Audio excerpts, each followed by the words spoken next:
प्रधानमंत्री नरेंद्र मोदी और मुख्यमंत्रियों के बीच कोरोना के मामलों को लेकर बैठक की गई। इस बैठक में बंगाल की मुख्यमंत्री ममता बनर्जी, छत्तीसगढ़ के सीएम भूपेश बघेल शामिल नहीं हुए। प्रधानमंत्री और मुख्यमंत्रियों के बीच बैठक में कोरोना के मामलों को लेकर प्रेजेंटेशन दिया जा रहा है। करीब 70 जिले ऐसे हैं जहां पर 150% से अधिक रफ्तार से कोरोना के केस बढ़े हैं। महाराष्ट्र में भी करीब अब दोगुनी रफ्तार से केस आ रहे हैं। 15 मार्च तक के आंकड़ों के मुताबिक पंजाब, गुजरात, छत्तीसगढ़, महाराष्ट्र का हाल सबसे बुरा है।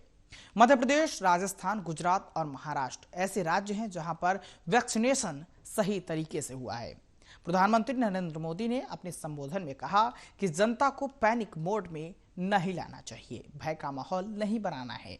हमें जनता को परेशानी से मुक्ति दिलानी है और पुराने अनुभवों को फिर से इस्तेमाल में लाना है। पीएम मोदी ने कहा कि टेस्ट, ट्रैक और ट्रीट को फिर से गंभीरता से लेना होगा, टेस्टिंग को बढ़ाना होगा। आरटी-पीसीआर टेस्ट की संख्या 70% से ऊपर लानी होगी। केरल, यूपी, छत्तीसगढ़ में रैपिड टेस्टिंग ही की जा सकती रही है, जो चिंता का विषय है।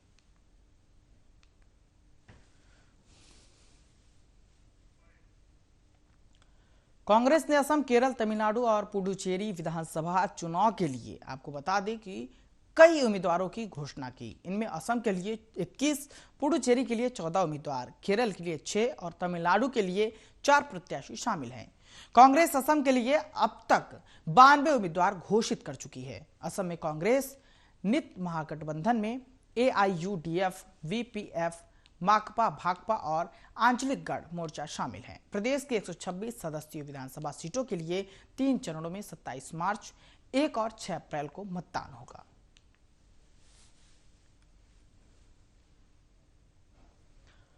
हरियाणा सरकार बजट सत्र में प्रदेश के 1057 प्राइमरी और मिडिल स्कूल बंद करने का ऐलान किया है। जिन स्कूलों में 25 से कम छात्र हैं वो स्कूल नए शैक्षिक सत्र में बंद होंगे।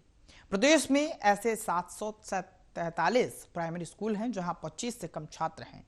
वहीं इसके साथ ही कम विद्यार्थियों वाले 314 मिडिल स्कूलों को भी आसपास के विद्यालयों में समायोजित किया जाएगा। सरकार की ओर से विधानसभा में बताया गया है कि राज्य में 25 से कम विद्यार्थी वाले प्राइमरी स्कूलों को बंद किया जाएगा। इन स्कूलों में पढ़ रहे बच्चों को 1 किलोमीटर के दायरे में संचालित दूसरे राजकीय प्राथमिक स्कूलों में शिफ्ट किया जाएगा।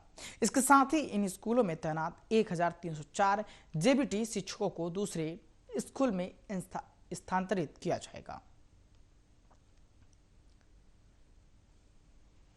भारतीय वायुसेना का लड़ाकू विमान MiG-21 दुर्घटनाग्रस्त हुआ। इस हादसे में ग्रुप कैप्टन शहीद हो गए। शहीद हुए ग्रुप कैप्टन की पहचान ए गुप्ता के रूप में हुई। यह MiG-21 बाइसन विमान आज सुबह मध्य भारत के एक एयरबेस से रवाना होते समय क्रैश हुआ।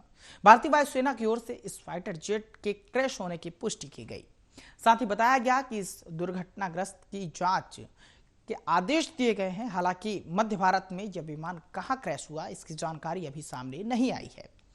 भारतीय वायुसेना के अनुसार MiG-21 बाइसन विमान ने आज सुबह मध्य भारत की एक एयरबेस से कॉम्बैट ट्रेनिंग मिशन के लिए उड़ान भरी थी। इसके कुछ ही देर बाद यह फाइटर जेट क्रैश हो गया।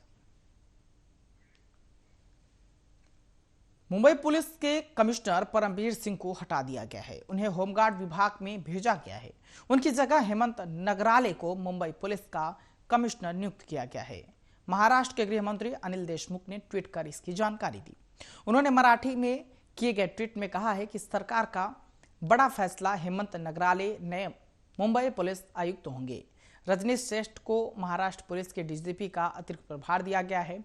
परमवीर सिंह के पास होमगार्ड की जिम्मेदारी है।